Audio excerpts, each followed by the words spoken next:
Hello HSC students, আশা করি তোমরা সবাই ভালো আছো, সুস্থ আছো। তো আজকে আমরা আমাদের নতুন যে প্লেলিস্টটা ছিল সেখানকার 3 নম্বর সৃজনশীলটা আমরা আজকে সলভ করব। চলো আমরা আমাদের কোশ্চেনটা দেখি। তো এখানে দেখো 3টা ম্যাট্রিক্সের কথা বলা আছে, যেখানে এ, এক্স আর সি, 3টা ম্যাট্রিক্স বলা আছে। তো এই 3টা ম্যাট্রিক্সের সাহায্যে আমাদের ধরো ক খ গ সলভ করতে হবে।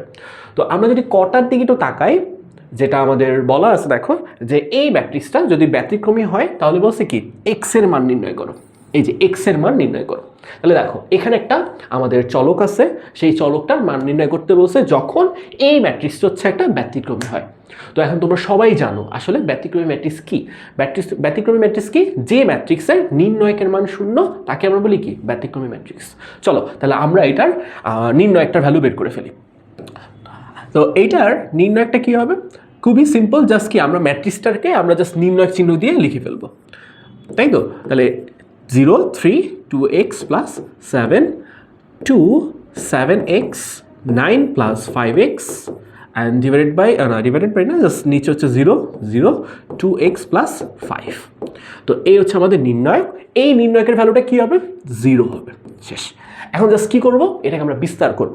তো নর্মালি আমরা কি করি, নর্মালি আমরা দেখব কি যে যে সারিতে বা যে কলামে আমাদের মোটামুটি শূন্য বেশি থাকে তার সাপেক্ষে বা সেই সারি বা সেই কলামের সাপেক্ষে আমাদের বিস্তারটা করা উচিত। তাহলে কি হবে, আমাদের ক্যালকুলেশন সহজ হবে। তো আমরা কি করব, আমরা এই যে কলামটা, এই কলামে দেখব দেখো আমার অলরেডি 2টা 0 আছে, তো আমরা এই কলামের সাপেক্ষে বিস্তার করব। তাহলে চলো আমরা করি। আমরা কিন্তু আবার এইটার সাপেক্ষেও করতে পারতাম, কোনো সমস্যা নেই, তোমার যেটা ভাল লাগে, ঠিক আছে? সবগুলোর ক্ষেত্রেই কি একই অ্যান্সারই আমরা পাবো। চলো আমরা হচ্ছে এই কলামের সাপেক্ষে বিস্তার করি। এখন তোমরা নর্মালি কিন্তু বিস্তার করাটা জানো, আমি এটাই তেমন কিছু বলবো না, জাস্ট ডিরেক্টলি সলভ করে দিব। আমরা যদি 0-র জন্য বিস্তার করি, দেখো তো কি আসে, আমাদের এই 0-র জন্য যাই করো না কেন সব কিছু 0-ই আসবে। তো আমরা কি 0-র জন্য ডিরেক্টলি 0 লিখে দিই। পরেরটার জন্য কি আসবে বলো তো? -2 এর জন্য বা 2 এর জন্য। তাহলে 2 এর জন্য কি আসবে? 2 তোমার এই সারিতে আছে এবং এই কলামে আছে, তাই না? তাহলে আমরা এইগুলো বাদ দিয়ে তাহলে কি লিখবো? 3 × 2x plus 5, okay, and minus হচ্ছে কত? 0 অ্যান্ড -0, ওকে, অ্যান্ড ফাইনালি এখানে আবার 0 আছে, এটার জন্য কি হবে বলো তো? 0 হবে। শেষ। এবার জাস্ট কি করবো, এটাকে ক্যালকুলেট করবো, তাহলে আমরা কি পাবো? এক্স এর ভ্যালু পাবো। চলো তাহলে আমরা এখানে সলভ করি। তাহলে এটা আমাদের কি আসতেছে? এটাও 0, এটাও 0, তাহলে আলটিমেটলি এখানে 0 আসতেছে, আর এখানে 2 আর এখানে 3, তাহলে আমার কত আসে? -6, অ্যান্ড থাকে 2x plus 5 R equals to হচ্ছে এখানে 0। এরপর দেখো এই জায়গায় আমি -6 যদি ওই পাশে ডিভাইড করে দিই তাহলে কি আসে? জাস্ট কি 2x plus 5 ইকুয়ালস টু হচ্ছে কি 0। তাহলে আমি কি পাচ্ছি বলো তো? এখান থেকে এক্স এর ভ্যালু পেয়ে যাচ্ছি -5/2, তাই না? এটাই হচ্ছে আমাদের কি এই কোশ্চেনের অ্যান্সার। তাহলে দেখো আমরা কি পেলাম, এইখানের এক্স এর ভ্যালুটা পেয়ে গেছি। আমরা হচ্ছে নেক্সট কোশ্চেনটা সলভ করি। তো আমাদের নেক্সট কোশ্চেনে আমার জানা মতে কি বলা আছে, এখানে দেখো যে ax = কি বলা আছে? c, এবং বলা আছে যে ক্রেমারের সূত্রের সাহায্যে xyz এর মান নির্ণয় করতে বলছে। তাহলে এখানে দেখো অলরেডি কিন্তু আমি x a c এই ম্যাট্রিক্সগুলো এখানে লিখে রাখছি। তাহলে ফার্স্টে কি করব বলো তো? আমরা ক্রেমারের সূত্রটা হচ্ছে এখানে অ্যাপ্লাই করব, এবং সেখান থেকে চেষ্টা করব কি আমাদের যে অজানা রাশি, এই যে x, এই যে এখানে x, এই যে y, এই যে z, এই অজানা রাশিগুলো আমাদের বের করতে বলছে। তো এই ক্রেমারের নিয়মটা আসলে কি? তো আমরা সবাই জানি ক্রেমারের নিয়মটা আসলে কি নির্ণয়কের নিয়ম। মানে কি, আমরা এখানে এই যে কি বলা যায়, এই ম্যাট্রিক্সটা আছে, এটাকে নির্ণয়ক হিসাবে চিন্তা করব, তারপর এটাকে নির্ণয়কের ভ্যালু বের করব, তারপর ∂x বের করতে হয়, ∂y বের করতে হয়, ∂z বের করতে হয়, পরে আলটিমেটলি কি করি আমরা? x y z এর ভ্যালু বের করি, ঠিক আছে? চলো আমরা চেষ্টা করি সেটা। তো ফার্স্টে আমরা এই যে এই ইকুয়েশনটা সেটা কাজে লাগাইতে পারি, যে কি ax = c, এটা আমরা একটু কাজে লাগাইতে পারি। এটা কি বলছে? তো এটা আমরা অ্যাপ্লাই করি। তাহলে আমরা বলতে পারি, দেওয়া আছে দিয়ে লিখতে পারি যে দেওয়া আছে ax = c। তাহলে দেখো এই ম্যাট্রিক্সটা কি? এই ম্যাট্রিক্সটা হচ্ছে কি আমাদের 2 - 6 5 2 - 6 5 3 2 1 5 0 1, ওকে, অ্যান্ড এখানে এক্সটা কি? এক্স হচ্ছে xyz, ওকে, আর এখানে 3 হচ্ছে গিয়ে সি হচ্ছে গিয়ে 15 মাইনাস 1 অ্যান্ড 0। তাহলে কি করতে হবে, এখানে দুইটা ম্যাট্রিক্সের গুণ আছে, চলো আমরা দুইটা ম্যাট্রিক্সের গুণ করে ফেলি, খুবই সিম্পল। তাহলে গুণ করে কিভাবে, খুবই সিম্পলভাবে কিন্তু আমরা জানি যে এইটার সাথে এইটা গুণ হয়, আবার এইটার সাথে এইটা গুণ হয়, আবার এটার সাথে এইটা গুণ হয়, পরে প্রত্যেকটা জিনিস কি আমার যোগ হয়ে যায়, তাই না? অথবা আমরা কি জানি সারির সাথে কলামগুলা গুণ হয়, তাই না? তাহলে আমরা যদি গুণটা করি তাহলে কি পাই, তাহলে 2x মাইনাস 6y প্লাস কি 5z, খুবই সিম্পল। একইভাবে আমরা যদি নিচেরগুলো লিখি তাহলে কি আসবে, 3x plus 2y plus Z and পরে 5x, এখানে 0 লিখলেও হয় না লিখলেও হয়, আমরা 0 লিখলাম তাও ঠিক আছে, প্লাস আমার 1z বা জেড শেষ। তো এই হচ্ছে আমার এখানে গুণ করার ভ্যালুটা। তাহলে এখান থেকে আমরা কি পাই, এই ম্যাট্রিক্সটা ইকুয়ালস টু এই যে এইটা বলা যায়, তাহলে -1 আর এখানে 0। তাহলে আমি কি পাচ্ছি বলো তো, এখান থেকে পাচ্ছি কি দুইটা ম্যাট্রিক্স সমান পেয়ে যাচ্ছি। এখন তোমরা জানো ম্যাট্রিক্সের সমতা জানো, ম্যাট্রিক্সের সমতায় কি ছিল, ম্যাট্রিক্সের সমতায় ছিল কি যে আমাদের এখানে যে অনুরূপ ভুক্তিগুলো অনুরূপ ভুক্তির সাথে কি সমান হয়ে যায়, তাই না? তাহলে চলো আমরা যদি সেটা অ্যাপ্লাই করি তাহলে কি পাই, যে 2x minus 6y plus 5z equals to কত 15 and again 3x plus 2y plus z equals to কত আমার -1 and again 5x 0 into y plus কি z ইকুয়ালস টু হচ্ছে কি 0। তাহলে এই হচ্ছে আমাদের কি বলতো তিনটা সমীকরণ জোট। তাহলে এই তিনটা সমীকরণ জোটই কি আমাদের এখানে বলা আছে, বা এটা হচ্ছে আমরা এখান থেকে পেয়েছি এটা সলভ করে। আর এই তিনটা সমীকরণ জোটে বলতো তিনটা অজানা রাশি না, একটা কি x y আর একটা কি z, এই তিনটা অজানা রাশি আমাদের কি বের করতে হবে, ঠিক আছে? এবং এটা বের করার অ্যাপ্রোচটাই হচ্ছে কি আমাদের বলে কি ওই ক্রেমারের পদ্ধতি বা ক্রেমারের সূত্র, এটাই হচ্ছে আমাদের ক্রেমারের নিয়মটা বলে। তো আমরা এই অ্যাপ্রোচে কি করি, যে এখানে যে এক্স এর যে সহগগুলা দেখো, তোমার এক্স এর কিন্তু সহগ আছে, এখানে এক্স এর সহগ কত, এখানে 2 তাই না, এখানে এক্স এর সহগ কত 3, এই যে এক্স এর সহগ হচ্ছে 5। তাহলে আমরা কি করি, এক্স এর যে সহগগুলা এগুলোকে আমরা কি করি, আমরা হচ্ছে কলম আকারে বসাই, ওয়াই এর সহগগুলোকে কলম আকারে বসাই, আবার কি জেড এর সহগগুলোকে কলম আকারে বসাই। তাহলে কি পাই বলো তো, আমরা একটা ম্যাট্রিক্স পাই, তাই না? তাহলে ওই ম্যাট্রিক্সটাই আমাদের কিন্তু এখানে অলরেডি বলা আছে, কিন্তু আমি কি করছি বলো তো, আমি ইচ্ছে করে আমি হচ্ছে আমাদের যে সমীকরণ জোট সেটা একটু এনে দেখাইছি, কারণ পরীক্ষায় অনেক সময় এভাবেও দিতে পারে যে এরকম সমীকরণ জোট আছে, সেখান থেকে তোমাকে বলতে পারে একইভাবে যে ক্রেমারের সূত্র অ্যাপ্লাই করে এক্স ওয়াই জেড বের করতে পারো বা বের করতে বলতে পারে। তো এই ব্যাপারটা আমি জাস্ট বোঝানোর জন্য এটা একটু বের করে দেখাইছি, ওকে? এখন তাহলে আমি কি করব, এখান থেকে যে ওই যে এক্স এর সহগ ওয়াই এর সহগ জেড এর সহগ সেগুলোকে আমরা ধরে আমরা একটা নির্ণয়ক বানাবো। সেই নির্ণয়কে আমরা লিখলাম হচ্ছে ধরো ডেল সামথিং, তাহলে ডেল দিয়ে লিখলাম। তাহলে ডেলটা আমরা কি লিখবো, ডেলটা হচ্ছে এই সবগুলোকে আমরা বলছি যে এক্স এর সহগুলোকে কলম আকারে বসাবো, তাহলে কি 2 3 5, ওকে? আবার ওয়াই এর সবগুলোকে যদি কলম আকারে বসাই তাহলে কি -6 2 and 0, আর লাস্টেরটা যদি থাকে 5 1 1 5 1 1 1 1, ঠিক আছে? এটা কিন্তু এক্স্যাক্টলি কি এটাই হবে, জাস্ট কি আমি নির্ণয়ক দিয়ে লিখছি, আর কিছু না আসলে, ঠিক আছে? ওকে, এখন আমি কি করবো বলো তো, এই নির্ণয়কটা এখন সলভ করবো। তাহলে নির্ণয়কটা সলভ করবো, তাহলে নির্ণয়কের ভ্যালুটা দেখে আমাদের কত আসে। তাহলে আমরা এখানে একটু করি, হ্যাঁ, কারণ এটা এই পাশে যদি করে ফেলতে পারি আমাদের জন্য ভালো। চলো একটু দেখি, তাহলে আমাদের কি আসবে 2, তারপর এখানে আসবে হচ্ছে এখানে যদি গুণ করি তাহলে কত, তোমার এটা বাদ, তাহলে 2 মাইনাস তোমার 0, তাহলে 2 মাইনাস 0 এরকম কিছু একটা আসবে। আচ্ছা, ওই পাশে এই -6 এর জন্য আসবে কত, এখানে +6 একইভাবে, এবং বাকিটা তুমি যদি গুণ করো তাহলে তাহলে 3 মাইনাস 2 আসতেছে এখান থেকে, ওকে? একইভাবে আমি যদি 5 এর জন্য নেই তাহলে আমরা পাবো 5 থাকতেছে 5 and 3, এটা 0, তাহলে -10 মেবি, হ্যাঁ -10, ওকে শেষ। তাহলে এইগুলোকে জাস্ট যদি আমি ক্যালকুলেট করি তাহলে কত পাই একটু দেখি, তাহলে কত থাকে 4, এখানে থাকে মনে হয় 12, আর এখানে থাকে মনে হয় কত -50, এমন কিছু একটা, 4 -12 -50, হ্যাঁ। তাহলে কি থাকে -62 থেকে যদি তোমার 4 যায় তাহলে কত -58 হয়, এমন কিছু একটা, তাহলে -58। খুব বাজে একটা অ্যান্সার আসছে।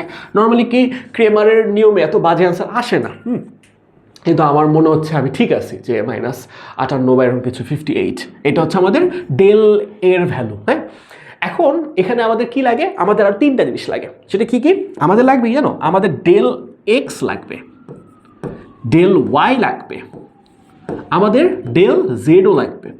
এই তিনটা জিনিস আমাদের বের করতে হবে। তাহলে ডেল এক্স কি তোমাদের যদি একটু সহজ করে বলি, ডেল এক্স খুবই সিম্পল একটা জিনিস। ডেল এক্স কি, এই যে আমরা নির্ণয় একটা বের করছি, বা হ্যাঁ নির্ণয় একটা যেটা বের করছি, এই জায়গায় আমাদের যে এই যে এক্সের কোএফিসিয়েন্ট, এই এক্সের কোএফিসিয়েন্টে আমরা জাস্ট এইটা দিয়ে রিপ্লেস করব, এই যে এইটা দিয়ে রিপ্লেস করব। দেখো আমাদের কিন্তু এইটা কিন্তু কোনো কাজই ছিল না এখন পর্যন্ত। তো আমি কি করি, আমরা এই যে এক্সের কোএফিসিয়েন্ট সেই জায়গায় জাস্ট এটা দিয়ে যদি প্রতিস্থাপন করি, তাহলে যে নতুন নির্ণয় একটা পাবো ওইটা কি বলি আমরা, ডেল এক্স। আবার তুমি যদি একইভাবে তুমি যদি ওয়াইয়ের এই জায়গাটায় বা ওয়াইয়ের এই তিনটা ভ্যালুর জায়গায় তুমি যদি কি করো, যে তুমি এই 15 - 1 0 এটা দিয়ে রিপ্লেস করো, যে ভ্যালুটা পাবা এটা ডেল ওয়াই। একইভাবে ডেল জেড পাওয়া যাবে। ঠিক আছে, তাহলে তার মানে কি বুঝছো, ডেল এক্স এর জন্য কি একটা নির্ণায়ক আসবে, ডেল ওয়াই এর জন্য কি আরেকটা নির্ণায়ক আসবে, ডেল জেড এর জন্য কি আরেকটা নির্ণায়ক আসবে। তার মানে কি 3বার এই প্রসেসটা আমার করতে হবে। বুঝতে পেরেছো? তাহলে চলো আমরা একটু দেখি। তাহলে ডেল এক্সটা আমরা একটু বের করে ফেলি। তাহলে ডেল এক্স কি আসবে, আমরা কি 2 3 1 2 3 5 এই জায়গায় আমরা কি 15 - 1 আর 0 বসাবো। ওকে, আর ওইখানে বসবে যা আছে তাই, আগের মতো সব কিছু বসে যাবে, দ্যাটস ইট। আর এখানে 5 5 1 1।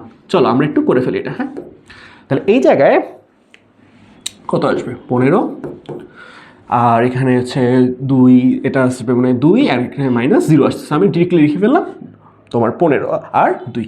ওকে, পরেরটা আবার 6 আসবে, অ্যান্ড এটা যদি তুমি বাদ দাও -1, হ্যাঁ জাস্ট -1 থাকতেছে, ফাইন। অ্যান্ড দেন পরেরটা কত আসে, 5 এটা বাদ, তাহলে -1, এটা পুরো 0 আসে। হ্যাঁ, তাহলে আমরা এটা 0 দিয়ে দিচ্ছি। Okay fine. তাহলে এখান থেকে আমি কত ভ্যালু পাই, 30 আর -6 কত আসে, 24 আসে। তাহলে আমরা এখানে লিখিয়ে দিই, হ্যাঁ 24 আসে। ঠিক আছে, এই পাশে একটু লিখে দিই, আমরা একটু জায়গাটা বাঁচাই, এটা হচ্ছে 24।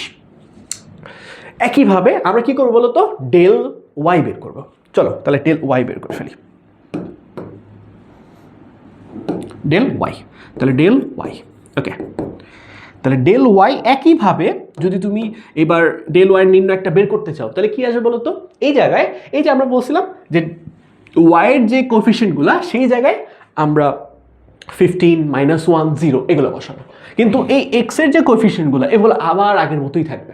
তাহলে কি বসবে, 2 3 5 15 - 1 0, অ্যান্ড এটা 5 1 1, দ্যাটস ইট।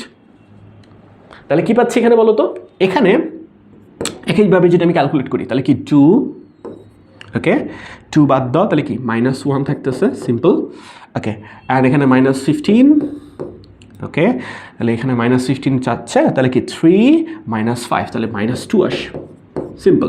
অ্যান্ড দেন পরেরটা কথা 5 আসবে, অ্যান্ড এখানে 0 + 5। ওকে, তাহলে 5 অ্যান্ড 5, তাহলে 5 × 5, দ্যাটস ইট।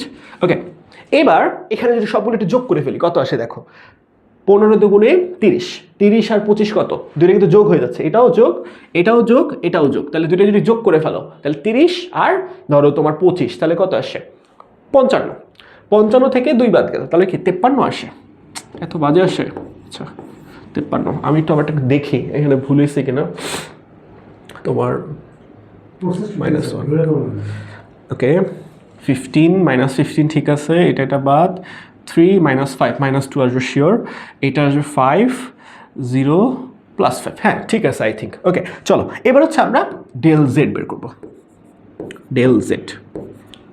তাহলে ডেল জেডটাও আবার কি আমরা একইভাবে বসাবো। আমি একটু তাড়াতাড়ি করে, এটা এমনি দেরি হয়ে যাচ্ছে বা ম্যাথটা একটু আস্তে আস্তে দেখানোর কারণে ভিডিওটা লেন্দি হয়ে যাচ্ছে। চলো আমরা ডেল জেডটার যদি ভ্যালু বের করি তাহলে কত আসবে, আমার 2 3 1, এটা আবার আসবে, এখানে আসবে -6 2 0, আর এখানে আসবে হচ্ছে গিয়ে তোমার 15, ওই যে একটু আগের -15 1 আর 0।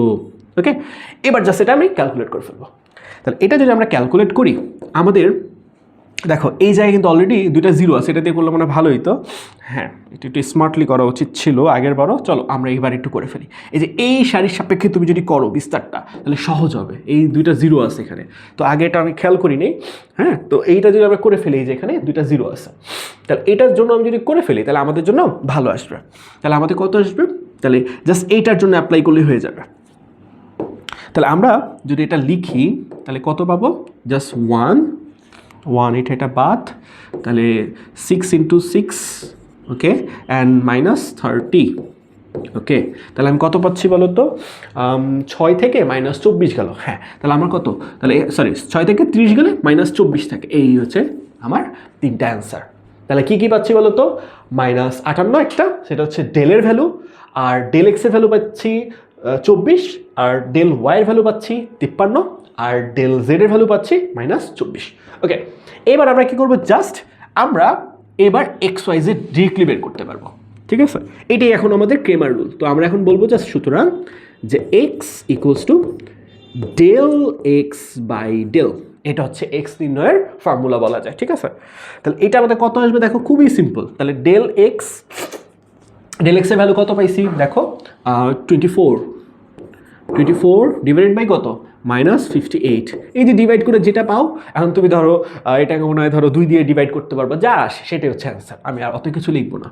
একইভাবে ওয়াই কত আসবে? ওয়াই আসবে del Y by Y, sorry del, okay. তাহলে এটা আমি কত পাবো? এটা আমি পাবো হচ্ছে তোমার 53 বাই -58, দ্যাটস ইট। এটা হচ্ছে আমাদের ওয়াইয়ের ভ্যালু। একইভাবে আমি যদি জেড বের করি, হ্যাঁ, নিচে একটু জেড বের করে ফেলি আমরা, তাহলে জেড যদি বের করি তাহলে কত আসবে? Del Z divided by del, okay. তাহলে এটার ভ্যালু কত আসতেছে? এটার ভ্যালু আসতেছে ডেল জেড কত পাইছি? -24, আবার কত? -24 ভাগ হচ্ছে আমার -58, শেষ। তাহলে কি এখানে তুমি মাইনাস ক্যান্সেল আউট করে কত পাশো? 24/58, দ্যাটস ইট। তো এই হচ্ছে আমাদের কি XYZ। তাহলে এই পুরো প্রসেসটা আমরা কী করলাম বলো তো? ক্রেমারের সূত্র অনুযায়ী করছি বা ক্রেমারের নিয়ম অনুযায়ী করছি। এই হচ্ছে আমাদের পুরো সলভ। তাহলে এখানে আমাদের অ্যান্সার কোনটা? তোমাদের যদি একটু মার্ক করে দেখাই যে এইটা হচ্ছে ভাই অ্যান্সার, তাহলে আমাদের অ্যান্সার হচ্ছে কি? এই যে এইটা হচ্ছে আমাদের অ্যান্সার, এটা হচ্ছে আমাদের অ্যান্সার। আমরা একটু যদি মার্ক করে দিই, হ্যাঁ, আর এটা হচ্ছে আমাদের এখানে আর একটা অ্যান্সার। আরে ও তো অনেক ঝামেলা করে, আবারও ঝামেলা করতেছে। ওকে, এইটা হচ্ছে আরেকটা অ্যান্সার। ওকে, আরেকটা অ্যান্সার কোনটা বলো তো? এই জায়গায় একটা অ্যান্সার আমাদের, এটা একটু বেশি এই পাশে হয়ে গেছে। এই হচ্ছে আমাদের তিনটে অ্যান্সার। হ্যাঁ, আমি জাস্ট এটা একটু মার্ক করে দিই। হ্যাঁ, এই হচ্ছে আমার মোটামুটি XYZ। এই হচ্ছে পুরো ক্রেমারের নিয়মের সাহায্যে XYZ নির্ণয় করার ম্যাথ। ওকে, চলো আমরা লাস্ট কোশ্চেনটা সলভ করি। তো এই কোশ্চেনটা আমাদের কি বলতেছে দেখো, যে বি এর বিপরীত ম্যাট্রিক্স বিদ্যমান থাকলে তা নির্ণয় করো, যেখানে বি = A ট্রান্সপোজ। এখন তোমরা যদি ফার্স্ট ক্লাসটা আমার দেখো, সেই জায়গায় দেখবা আমরা এই বিপরীত ম্যাট্রিক্স নির্ণয়কের যে পুরো ডিটেলসলি সলভ করে দেখাইছি। তো এইখানেও আমি হয়তো অত লেন্দি করে বলবো না, আমি জাস্ট অ্যাপ্রোচটা বলে দেবো যে এই করবো, তাহলেই মোটামুটি তোমরা করতে পারবা, ঠিক আছে? তো আমি জাস্ট এখানে পুরো ম্যাথটা করে দিব না, জাস্ট ভেঙে আমাদের যে স্টেপগুলো সেগুলো আমি বলে দিব। চলো তাহলে একটু জাস্ট বলে দিই, সেটা একদম এই ম্যাথটা একদম ওই আগের ম্যাথটাই মতো। তাও আমি জাস্ট একটু বলি তোমাদেরকে, যে এখানে আমাদের দেখো প্রথমে একটা জিনিস বলা আছে কি, দেখো এখানে বলা আছে কি, যে বি = A ট্রান্সপোজ, এই কথাটা কিন্তু বলা আছে। তাহলে এইটার কাজ কি ভাইয়া? এটার কাজ কিন্তু তোমরা জানো, ওই ম্যাথও আমরা দেখছিলাম, যে আমরা এখানে আমি ধরে নিব যে কি বি একটা ম্যাট্রিক্স যেটা কি A ট্রান্সপোজ। তাহলে আমরা কি লিখবো?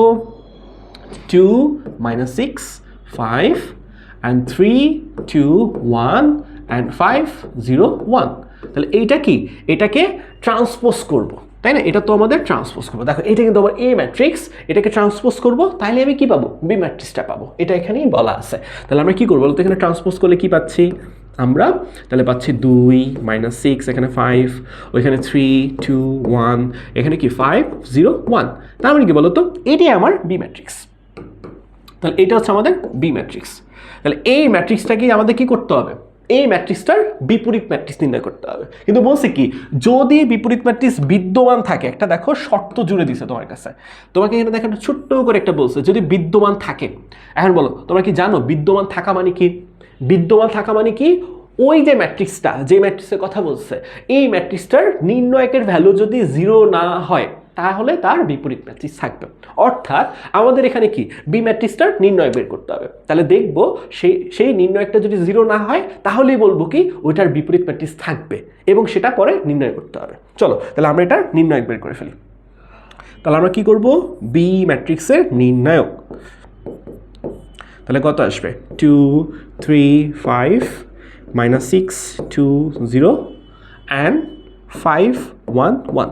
এখন তোমরা একটু আগে দেখে আসছিলাম মনে হয় এই ম্যাথটার আমরা কিন্তু ওই যে একটু আগে কিন্তু নির্ণয় বের করছিলাম, এটা নির্ণয় বের করছিলাম, দেখবে এই জায়গায় নির্ণয় করছিলাম -58, তাই না?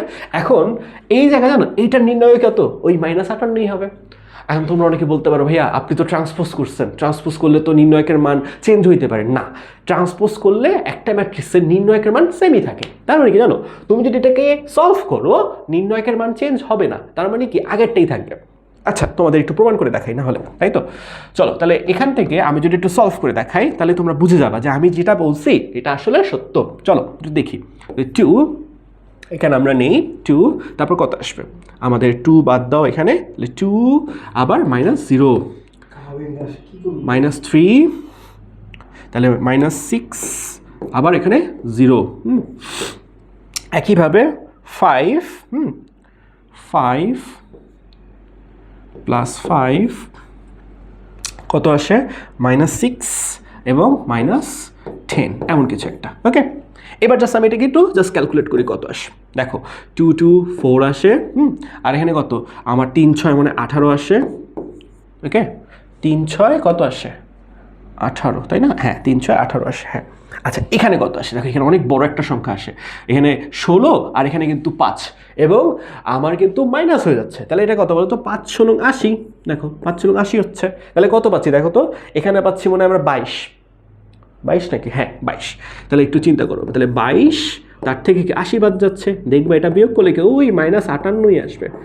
ঠিক আছে, তাহলে কি দেখছো ভাইয়ের কথাটা, আসলে ভাই কিন্তু এটা বলে দিছিল যে কি কোনো ম্যাট্রিক্সে ট্রান্সপোজ করলে সেটার কি নির্ণয়কের মান সেমই থাকে। তার মানে কি আমার এই ম্যাট্রিক্সের নির্ণয়কের যা হবে এটারও কি নির্ণয়ক সেমই হবে। ওকে, আচ্ছা এখন পরের কথাটা, যে এই নির্ণয়কটা কি 0 হচ্ছে কিনা, হচ্ছে না কিন্তু। তার মানে কি বলতো, এই ম্যাট্রিক্সের নির্ণয়ক যেহেতু 0 হয় নাই, তার মানে এই ম্যাট্রিক্সটার বিপরীত ম্যাট্রিক্স আছে বা নির্ণয়যোগ্য, এই কথাটা কিন্তু বলতে হয়।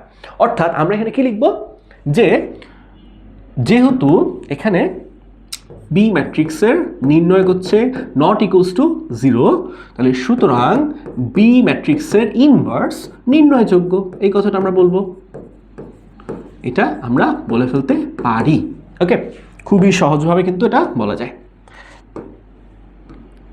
ওকে, এখন আমাদের কি কাজ বলো তো, এখন হচ্ছে আমার এই বি ম্যাট্রিক্সটার বিপরীত ম্যাট্রিক্স বের করতে হবে।